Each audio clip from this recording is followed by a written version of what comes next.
It's the Kyle Hyman Show on Redeemer Radio.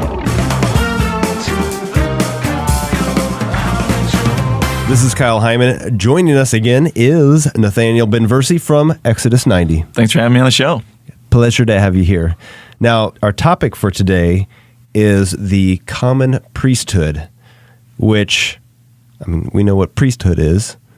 That is a very specific thing that is not that common. Like, we are not all called to be priests in the way that the guy that runs our parish and hears our confession is called to be a priest. So what do we mean when we're talking about the common priesthood? Yes, as you were just saying, you're describing the difference between the ordained priesthood and the common priesthood, also known as baptismal priesthood. So each of us baptized priest, prophet, and king. Those are the offices of Jesus Christ. And since we're baptized into Jesus Christ himself, and our sonship is in Jesus Christ before God the Father, so we're also baptized into his offices, priest, prophet, and king. So even an ordained priest, though he holds an office different than us, being the ordained priesthood, he also, being a baptized man, holds a common priesthood as well. So what does that look like? Yes, the common priesthood. So we are called to live out each of these, the priest, prophet, and king, by our baptismal calling, if you will. It's not an option. It's not an option like maybe today I feel like living out my baptismal priesthood or not. And it's just, that would be like saying, today I feel like living like Jesus Christ. Today I feel like living like a Christian, and tomorrow maybe not. Right. So it's just an aspect that we are certainly called to. So what does it mean, right? Okay, great. Just as a priest would celebrate a sacrament, he needs matter and form in this sacrament. So too, we, as the common priesthood, we need to be able to celebrate our life and our Christian way of living with matter and form as well. So we can do these acts of service, acts of prayer, as part of the common priesthood for the sake of our family, for the sake of our own sinfulness, for the sake of the church, all of these things. So without getting super into specifics regarding matter and form, that's kind of like the overview. We need to be priests for our family, for our loved ones, for the church. Okay. Is this the same for everybody? Like the common priesthood, I imagine it looks different for different people. I would say the way of which it is lived out can certainly look different. At the same time, the calling is the same for each in some capacity. Sure, there's a little bit of variation, right? A woman would live out her common priesthood in a slightly different way than a man would live out his common priesthood because they're called to the common priesthood as who they are, male and female, in that complementary sense, both with equal dignity living out that common priesthood. Okay. So, common priesthood, speaking for male or female, here's how matter and form play a role. Okay.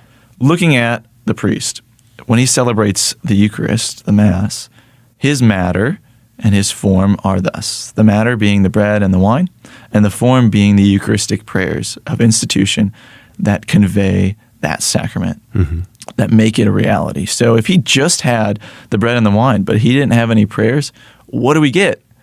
Snack time. Nothing more. We still have bread, we still have wine. Jesus is not there in them, physically, body, blood, soul, and divinity. Now, let's say we had Doritos and Coke, not bread and wine, but we had the prayers. This is the form, but not the matter. That's right. The form being the prayers, but not the right matter as called for by the church. What do we have? Well, now we have a far more somber snack time. It was cool. We heard lots of awesome poetic type prayers, but we still have just Doritos and Coke there, even if it was on an altar. So the matter and the form is very necessary for every sacrament that a priest, an ordained priest, celebrates. Now us, we aren't celebrating said sacraments, especially, say, the Mass, in the same capacity when we are living our daily life. So what does matter and form mean for us as the common priesthood? Okay. Matter itself can be just about anything that is any sort of offering. So it can be a gift of tithing. It can be a gift of a charitable act.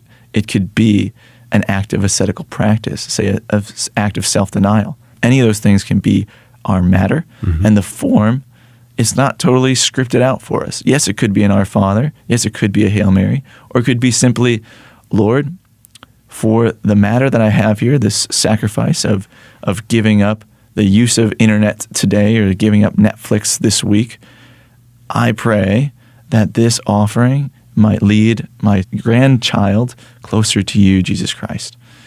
That could be it. There's your prayer, there's your sacrifice, your matter, and your form. And you're living out in that your baptismal priesthood.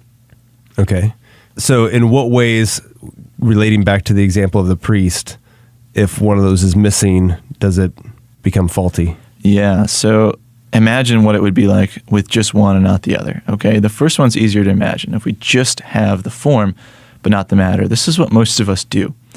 We don't have sacrifice or we don't have offering. We just have prayer. Prayer is super important. There's no doubt about it. But we're not living out the fullness of our Christian life by simply praying alone, by simply calling out to God alone without any actual action, without living as the Holy Spirit prompts us. Christ told us to take up our cross daily. Mm-hmm. We are to make ourselves, as Christians, conformed to Christ and his ways and his actions. So we are to take up our cross. We are to make a sacrifice of ourselves in the daily and as life as a whole. So with the prayer comes this beautiful sacrifice, and now you have an offering. Now you have a Christian offering. Now you have a participation in the offering of Jesus Christ. As St. Paul says, he offers his sacrifices with Christ, making up for what was lacking in the sufferings of Christ. The other hand, what does it look like if we just have suffering but no prayer? Well, now you have this total beating up, say, of the body, as if the body is useless or not a gift, and you're not really offering it for anything. You're just kind of beating up the body by denying it good food, denying it pleasures, denying it whatever, but you're not giving them to the Lord. You're just kind of doing it under your own desire, if you will, or your own actions. But there's no prayer, and it doesn't leave you. It's just for yourself. So we need both, because that second world especially is really grim. And we see it, I guess, when we look on the news. Lots of suffering. What is the suffering being offered up for? We can also see it in our own lives, right? We complain. Let's be honest. We're Americans. We live in the West. We complain all the time about our quote-unquote first world problems. But we're not praying with our problems. We're just complaining. So there's no offering of that suffering. And we are wasting so much suffering. We are wasting so much bread and wine. We're talking about the Common Priesthood with Nathaniel Binversie from Exodus 90. This Common Priesthood, you mentioned we are baptized as priest, prophet, and king. Is the priesthood and the prophet and the kingship, are they all three tied together, or are they three separate things? They're all tied together insofar as they're all offices of Jesus Christ, and we are called to live all three of them. We have an obligation, as the Catechism says, to live these offices. At the same time, they have distinct roles, so the way of which we live out being a prophet and the way that we live out our kingship would be slightly different, if you will, in accord with, certainly, but slightly different nonetheless than simply the living out of the priesthood, which we're talking about today. One of the things you mentioned that this could look differently for men versus women. This might be risky territory to venture into, but is there anything specific that comes to mind on how that priesthood would be different? Sure. Just traditionally speaking, it is the man who is, right, the head of the body, especially his domestic church, his household. And we participate thus as that head of the family, that head of that household, in a way that calls us to really lead our family, both in prayer and in action, right, as a priest. So we should be teaching our children, we should be leading our spouse in these acts of sacrifice, teaching them what it means to give up meat on Friday for all of the year, teaching them what it means to give up Netflix or video games as a family on Sunday so that you could spend the day together, so you can feast together, so you can holy leisure together. Now, a father might find his role as the priest of that family, as the head of that family, also being lived out and simply giving blessings. How many times do we talk about, when we get engaged, we go and we ask the father for his blessing to be able to marry the daughter. And we talk about this quote-unquote blessing, but how many times have you had another man put, his thumb on your forehead and give you a sign of the cross, right? Or how many times have we as men given a sign of the cross at the bedside of our children and our spouse daily before they go to sleep, to bless them in their sleep, or to bless them as they go out each day out the door without us. It's a practice that's kind of waned, a practice that used to exist really strongly. But the common priesthood, believe it or not, and it's evident in when we look out the door or at our own life, the common priesthood has been obliterated far before the attack of the ordained priesthood. We're not living the common priesthood anymore. Who's living it? Nobody's talking about it. Right. Asceticism has gone and been traded for comforts of this world. Our matter, our bread and our wine, has been traded for the comforts of this world, taken from us, and thus the common priesthood is no more.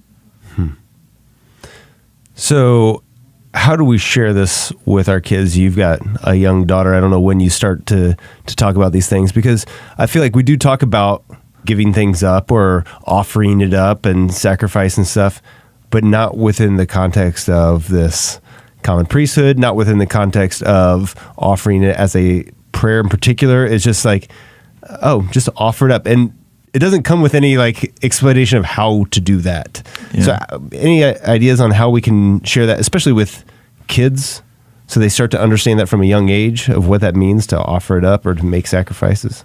Yeah, absolutely. First and foremost, of course, it must be practiced, and these things are best done for children modeled, right? So a child at a certain age will start to comprehend these things, but by modeling it for them, by showing them how we're offering certain things up as prayer, by uniting it to what they are seeing in the Mass, so that they have that extra model of the ordained priest offering his bread and wine with the proper prayer, can certainly aid us in walking with our children in this process.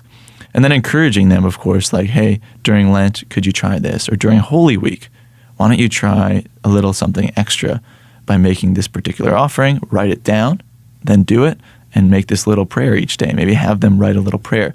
Lord, I offer you up playing with my doll today for the sake of my friend in school who does not know you. And they just say that little prayer each day, and they don't play with their doll maybe for Holy Week or something like this.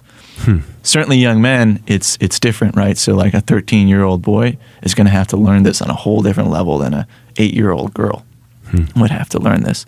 So taking them out maybe into the woods and just having that long, hard talk about, look, this is how I sacrifice for your mom. This is how I sacrifice for you and your siblings. And teaching them that as a man, this is super important. This is Jesus Christ. This is what it means to be a Christian. And this is what we are absolutely called to and obligated to do as Christian men and women.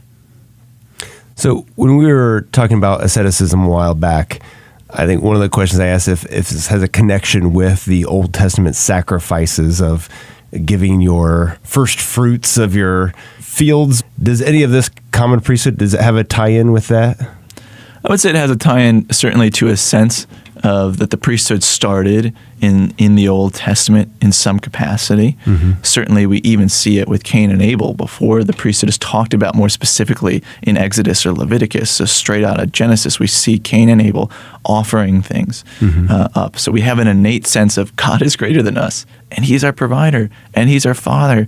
And just as kids want to bring the daisies, or the dandelions, should I say, in to give to their mom as an offering, or show their father how good they are at a certain sport. So we have that innate desire to give and make an offering to our Lord. So certainly it stems from there. It is perfected, of course, in Jesus Christ, because now that we're baptized into Jesus Christ, our sufferings are redemptive. They have absolute value, and when they're wasted, we're wasting something of eternal value. Well, again, another educational journey with Nathaniel Binversie from Exodus 90. Where can people find out more information about the spiritual exercise of Exodus 90? Absolutely. Exodus90.com. It's Exodus90.com, a great training ground, a spiritual exercise for learning and practicing the common priesthood. All right. Thank you, Nathaniel. Thank you.